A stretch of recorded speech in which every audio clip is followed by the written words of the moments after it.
Right, તો રાજકોટમાં બંને ગજેરાની વિવાદિત પોસ્ટના મામલે હવે આગળ વાત કરીએ. વિવાદિત પોસ્ટને લઈને નિખિલ ડોંગાની મુશ્કેલી વધી શકે છે. એટલે કે નિખિલ બંને ગજેરાને વિડીયો બનાવવા આર્થિક મદદ કરી હોવાનું સામે આવ્યું છે. પોલીસ તપાસમાં આર્થિક સંડોવણી હોવાનો પણ ખુલાસો થયો છે. પિયુષ રાદડિયા મારફત નિખિલ ડોંગા આર્થિક મદદ કરતો હતો. પોલીસે નિખિલ ડોંગાના જામીન રદ કરાવવાની પણ તૈયારીઓ કરી છે. નિખિલ ડોંગા સામે અત્યાર સુધી 170 થી વધુ ફરિયાદ પણ નોંધાઈ છે. અલ્પેશ ઢોલરિયા પર આક્ષેપ કરતા બંને ગજેરાએ પણ વિડીયો બનાવ્યા હતા. વિડીયો અંગે ગોંડલ, સુલતાનપુર અને જેતપુરમાં ફરિયાદ નોંધાઈ છે.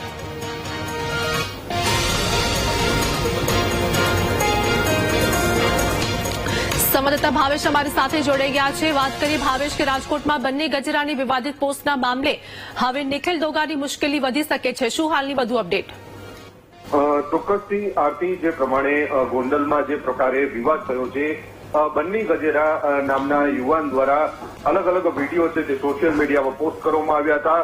રાજકોટ જિલ્લા ભાજપ અલ્પેશ ઢોલરિયા તેમજ ગોંડલ તાલુકા પંચાયત પ્રમુખના પતિના નામના આ વિડીયો છે તે વાયરલ કર્યા હતા અને આક્ષેપો કર્યા હતા, બેફામ આક્ષેપો કર્યા હતા. ત્યારે હવે આ મામલે અલગ અલગ 3 જગ્યાએ પોલીસ ફરિયાદ છે તે નોંધાઈ હતી. ગોંડલ, સુલતાનપુર અને જેતપુરમાં બંને ગજેરા વિરુદ્ધ ફરિયાદ નોંધાઈ હતી. ત્યારે આ મામલે તપાસ છે તે કરવામાં આવી રહી હતી.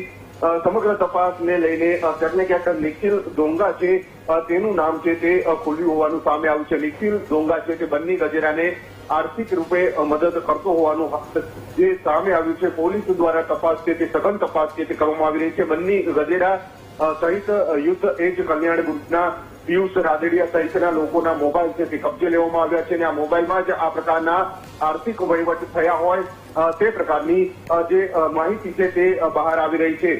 નિખિલ ડોંગાની વાત કરવામાં આવે તો નિખિલ ડોંગા વિરુદ્ધ અત્યાર સુધીમાં 170 થી વધુ પોલીસ ગુના છે તે નોંધાયા છે અને હાલ નિખિલ ડોંગા છે તે જામીન ઉપર મુક્ત છે. એવામાં આ પ્રકારમાં જે કેસમાં નિખિલ ડોંગાનું નામ ખુલતા હવે તેના જે જામીન રદ થાય તે પ્રકારની કાર્યવાહી છે તે રાજકોટ ગ્રામ્ય પોલીસ દ્વારા કરવામાં આવી રહી છે.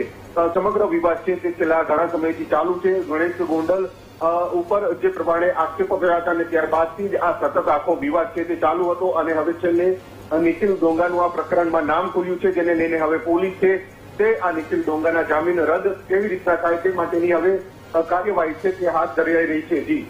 જી આભાર ભાવેશ સમગ્ર માહિતી આપવા બદલ.